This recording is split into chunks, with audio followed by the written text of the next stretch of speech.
Welcome back to the Saints and Alumni Show right here on WBCR 88.3 The Saint. I'm your host this week, Brandon Murphy, class of 2017 from the Alumni Engagement Office. And this week, I'm joined by Michael Emborsky from the class of 1991, who is the director of American Cooperative School of Tunis. We have a great lineup today talking about his Siena experience and his unique career path abroad since commencement.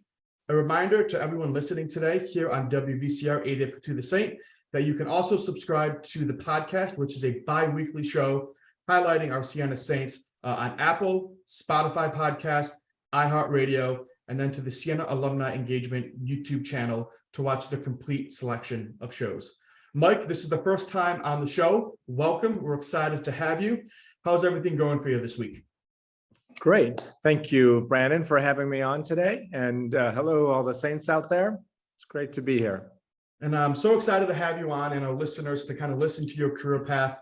When I had spoke with Lindsay King over in the abroad office, she had mentioned your name and what you've been doing abroad. And I thought this would make a great story to share with the Siena community. And I'm sure the listeners are going to be eager to learn how you ended up in a small town in Buffalo, Wilson, New York, and ended up over abroad being the director overseas. So to begin the show, we always want to take the clocks back a little bit and paint the picture of what campus life was like and what the decision-making process was like to attend Siena for the guest on the show. So for you, Mike, can you kind of talk about how you first learned about Siena and some of the college-making decisions that you made? Okay, well, we have to go way back in time, Brandon, much before your time in the pre-internet era. So when I was a high school senior, people didn't look at colleges in their junior years or sophomore years like they do now. They started in their senior year, and it was a different experience than what it is now. But there was no internet, so I went to a small high school, and there was a guidance counselor who, when we asked, like, oh, what can we learn about some colleges? He would just kind of pointed to a room, and there was a room with some catalogs in it. And so it would be up to us to go and look through those catalogs. I had a couple of older siblings who had already gone off to college, so that kind of helps kind of grease the wheels there. And I knew that I thought I wanted a small college experience. I knew that I wanted to be a teacher, so I wanted a college that had an education program. And I really wanted to be far away from my small town in Wilson, New York. And I'm sure a lot of folks can relate to wanting to get far away. My parents had kind of said, I'm one of 10 children, so they had a lot to keep track of, and they didn't give us too many parameters, but they said, maybe keep it within a day's drive. So they kind of said, like, kind of a 500-mile radius of where you might want to go, just so we can, if you need to get back. So yeah, so I chose 4 schools to apply to, and this was all done by mail in those days. And one safety school that would be a state school. I think that might have been like SUNY Buffalo, and then 3 what I would call match schools. I don't remember some of the other ones. I think Geneseo was in there. Geneseo has a strong education program, and I think St. Michael's in Vermont was another one that fit kind of the Siena profile. So yeah, that's how I started to learn about Siena. And I didn't realize this in the planning call that we had, that everything was basically done senior year for you, Mike.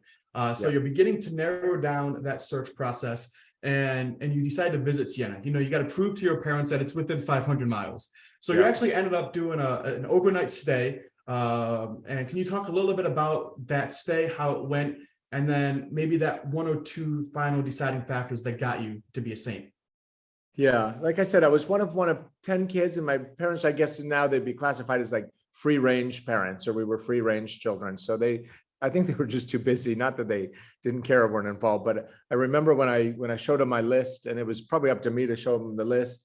They said, "Oh, I think we have a friend." And so there was a girl named Kathy Oktursky who was a family friend from Buffalo, and she happened to be a senior at Siena. So they called up the Okturskys, and she invited me out for a weekend visit. So I remember taking the Amtrak train, which is the first time I had ever done that, and ended up it was really like, taking a boy out of the woods or something.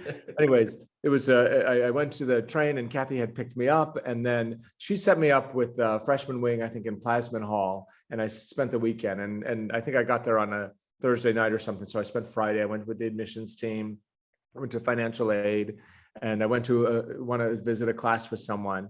And the way that I can describe the visit, it was probably around this time of the year, and it was cold and snowy and the things that we would normally expect in, in Buffalo or in Albany at this time of year, unlike maybe what it is now with global warming. But I've really felt warmly received. The guys who I stayed with, I slept on the floor in one of their things, and they took me to some parties and I went to classes, but everywhere I went, I just felt really embraced and welcomed.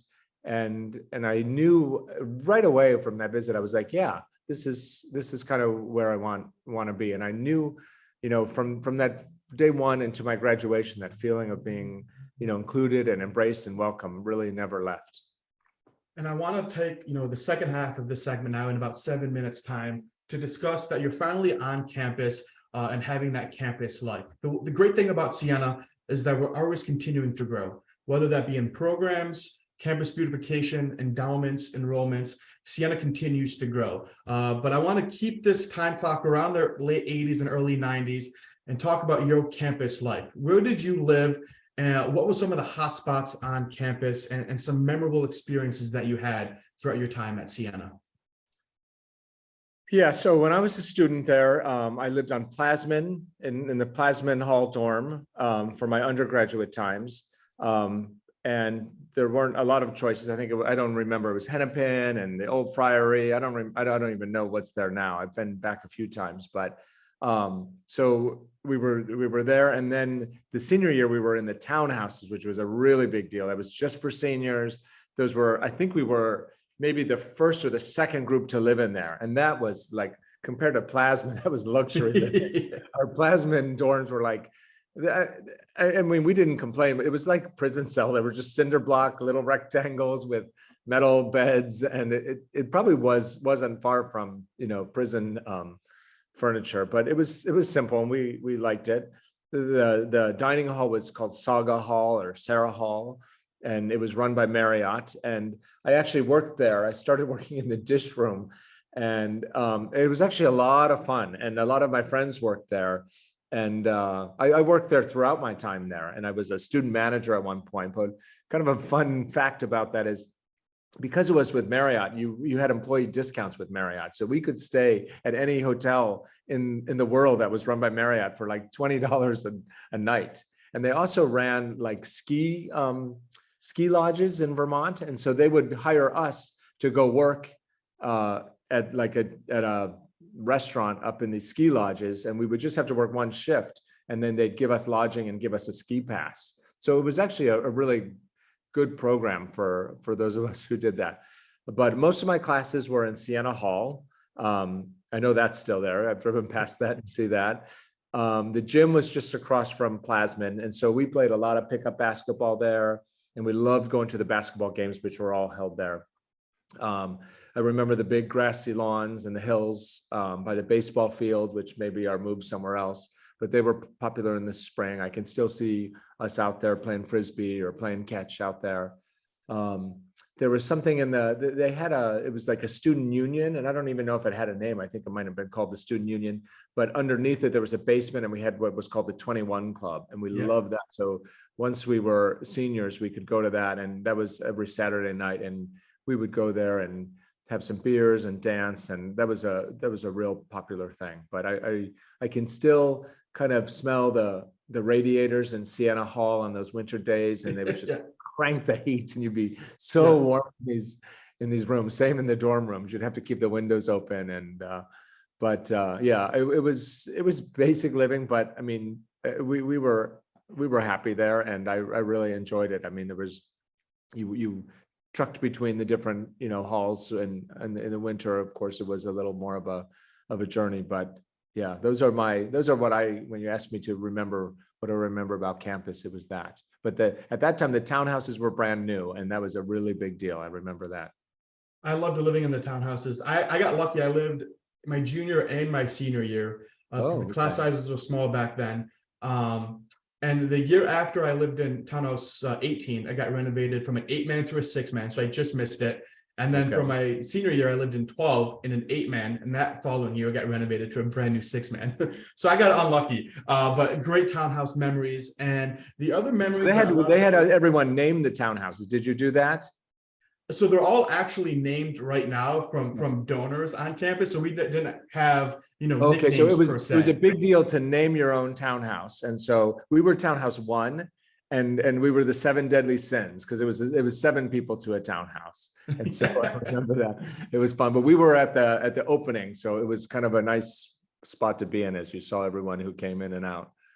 Yeah, it's rare that everybody gets to live next to the best friends for an entire year in such Yeah. close proximity. One of the great memories that we all have. And we've got just about 3.5 minutes left in the first segment. So I want to talk about your relationship with Father Dennis. One of the great things about Siena is the relationship building that we have here. And you became really close with Father Dennis. So in about 3.5 minutes to kind of wrap up this segment, can you give our listeners some insight about that relationship that you have with him? Yeah, so Father Dennis, I think he was actually my first class and my first professor that he was teaching a religion class, if I remember correctly. And I went into the class, excuse me, as a freshman. And I remember the class was packed. There were like 40 people in the class, which is unusually high for my other classes. And all the basketball players were in that class. And then I learned later, oh, that's an easy class. That's an easy day. All the basketball players are in it.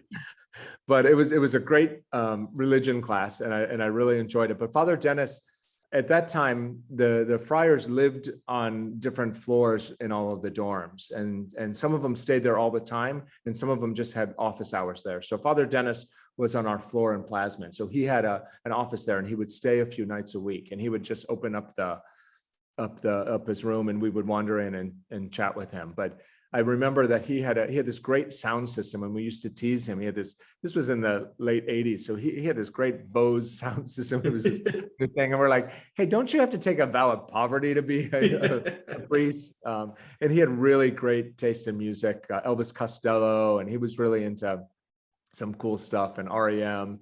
I remember we would tease him about the friary, and the friary was a new building there too. And students really never went there. So we were like, oh, what's going on over there? I think there's, they must have champagne in the fountains. Well, we had to eat this cafeteria food. But he was great. And he invited us, a small group of us over there for dinner. And he was just a good mentor and friend to us. And I think in our junior year, 10,000 Maniacs, which is a band in the 80s, they came to Albany and he came with us. So he was one of those kind of fun people to be around. And my friendship with him continued with my kind of friend group there. He was at a lot of our weddings and things like that. And I lived in Latham after graduation. I continued to go to Siena for Sunday Mass. And probably about 5 years after that, I was in Vienna and my wife and I were living there, and he was doing a sabbatical in Germany, and he came out to see us and spent a week with us out in Vienna. And I've kept in touch with him throughout. But yeah, I mean, there's several people I could speak about, but Father Dennis really sticks out as a fond memory and a friendship that's continued. And for those listening today that hear Mike's story as a Siena saint and thinks it's this great story, his life after Siena might be even better with all of the experiences that he has had teaching and working abroad. We'll dive into all of that when we come back right here on WVCR 88.3 The Saint. Welcome back to the Saints and Alumni Show right here on WVCR 88.3 The Saint. I'm your host this week, Brandon Murphy, class of 2017 from the Alumni Engagement Office. And this week I am joined by Michael Emborsky from the class of 1991, who is the director of American Cooperative School at Tunis. And we just wrapped up talking about some of his Siena experiences. But before we dive into the work that he's doing abroad, I think it's important for our listeners to kind of understand how your education path and the classes you took and the experiences you had here and in your master's program helped shape what you're doing abroad now. So can you tell us a little bit of insight about studying education, going into the teaching path, and receiving your master's, Mike?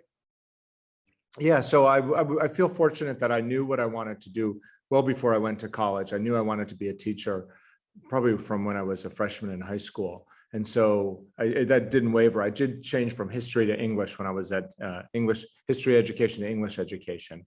But being an education major in Siena, it wasn't a huge program, but I thought it was a really strong program. And there was a real connected team of teaching majors from the different disciplines. And we were really tight. And we had a really excellent foundations professor, and there were strong partnerships with the local high schools. There was a teacher, a master teacher from Shaker High School, who was the professor for all of our methods courses. And I did my student teaching at Stillwater High School. I do remember having really strong English and psychology professors. I remember Dr. Trainer. I remember Dr. Cameron.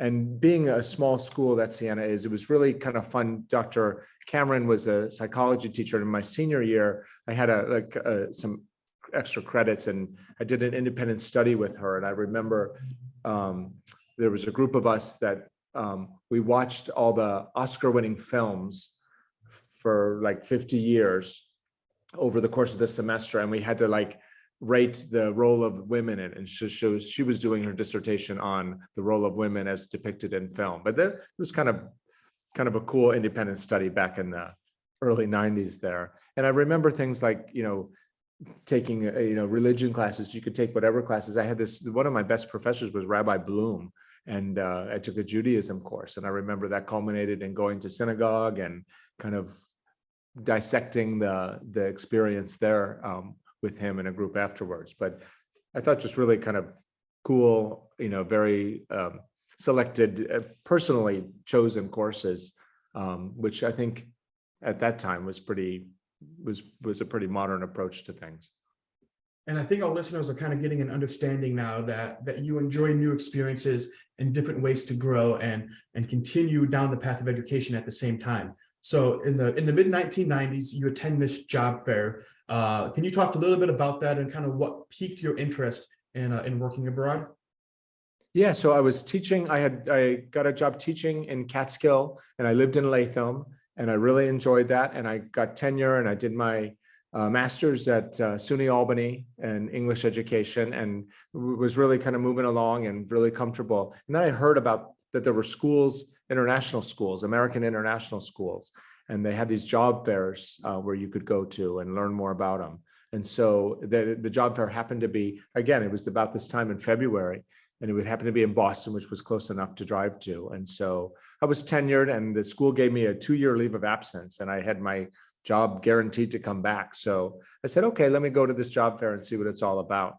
And and I was able to get a job at that job fair, and I thought I would go away for 2 years, and it's been 28 years. And correct me if I'm wrong, but I think you also met your wife, Lisa, at that job fair. Can you talk a little bit about, how you met Lisa? Did you travel together after that fair, and a little bit about what your family is up to nowadays?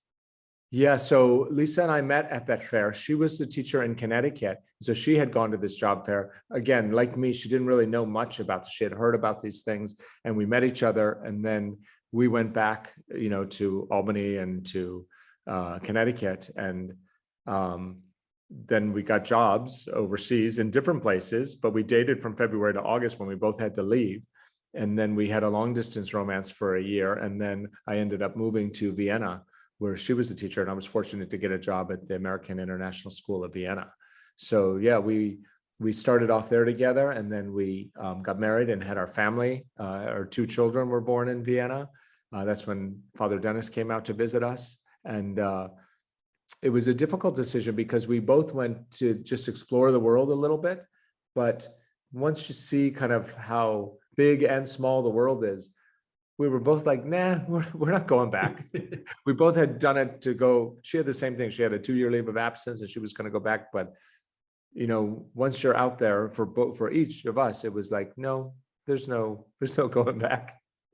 And you alluded to it in this answer and previously, right? You think you're going to be there for 2 years. You ended up 28 years later, and you get this travel bug. And not many people make an incredibly successful career out of that. They go abroad once, they come back, and they travel every now and then.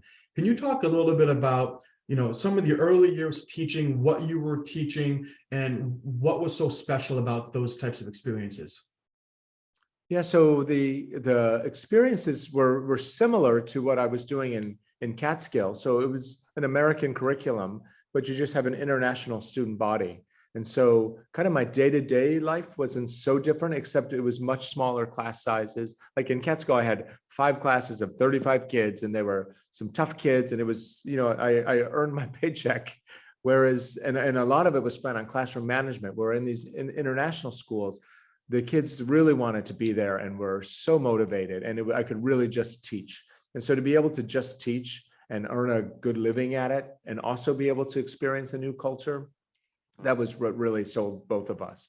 And so when we got to Vienna, it was a place where a lot of people don't leave there. And so we were there for 6 years, and then we're like, okay, we're kind of doing the same thing that we were in the States. And we made a decision at that point, okay, it's time to move again. We want to see the world. And so it's been a kind of a conscious push-pull thing. We've loved every place that we've been, but that we, once we had kids, we also wanted them to see and learn and experience other cultures, and not just stay in one place. But in terms of the professional experience, really making a good living and working, doing the same job you did, but really having all the supplies you would need and all the resources that you need, and having motivated kids, was really kind of a dream come true. You didn't have to worry about classroom management.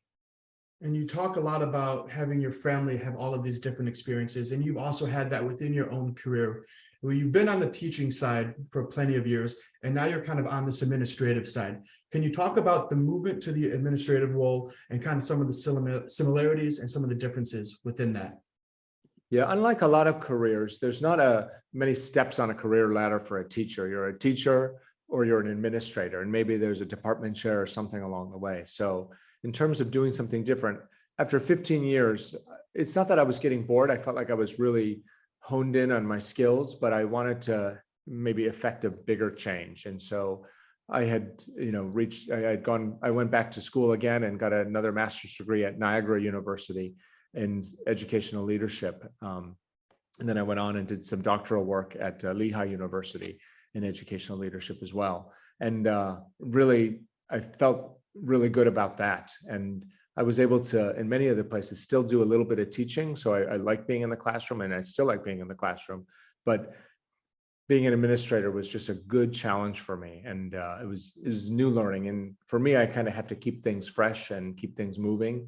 And being in the classroom, especially in the same classroom year after year, that was something that I wanted to challenge myself with some new experiences.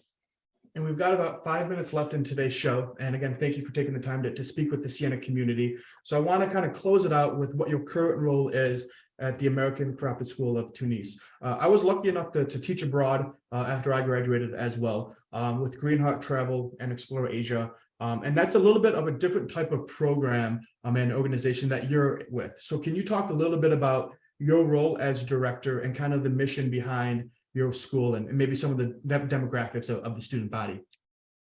Yeah, so the American Cooperative School of Tunis, we have one of the best and simplest mission statements in the world, I think. Our mission statement is opening doors, hearts, and minds. And so we have 480 students from 73 different countries who speak 60 some odd languages. And we all come together every day and we learn together. So the school's been around for 63 years. It's a State Department sponsored schools, and all of the schools that I've worked in were sponsored by the State Department. So that they were set up for usually the US Embassy for diplomats' kids to go to the school. There's lots of other types of international schools out there, but those are the schools that we've felt most comfortable with because they really stick to an American curriculum. I always say that one of America's greatest exports is its education system. So to be part of that internationally, so many people go to the US for college and university, and Siena attracts some of those talented young people. But to have those high schools and middle schools and elementary schools out there in the world, really, I've seen over my career that more and more international parents really want to start off even younger with that American education and that wide scope of things, and the well-rounded student, not just academics. Sorry, what was the second part of your question there? Did I answer that? Yes, definitely. Yeah, and we just got about 90 seconds left today, and I know that we didn't get to everything, but I want to jump to this last question that we kind of have, because I think It's so important for our listeners today because you've really been all over. You've had all different types of experiences. And maybe there's a current, senior here at Siena that's listening that wants to get into the profession. Maybe there's somebody that wants to, make a career change. I'm sure you have a lot of advice that you give to many different people, but to kind of sum it up in 90 seconds, what are some of the final thoughts and some of the advice that you'd give to anybody listening today, Mike? Yeah, I would say, take that leap, jump off the end of the world. It's really not as scary as you think. And when in that learning journey, when you have to put yourself out there and adapt to a new culture, those are skills that you can take with you across lots of different careers and in your own personal life. So I would say, jump out there, but always there's lifelines out there. And so use the Siena Alumni Network and use other, networks that you have to get connected. So you do have a foothold when you get to those far off places. We're Mike, out here. Mike, thanks again for taking the time to share the insight, to share your Siena story. I know that you were in DC just a few weeks ago. I hope you get to come back and come to Siena and we get to see and catch up in the near future. To everybody listening today, thank you for joining us. We'll see you next time right here on WBCR 88.3 The Saint.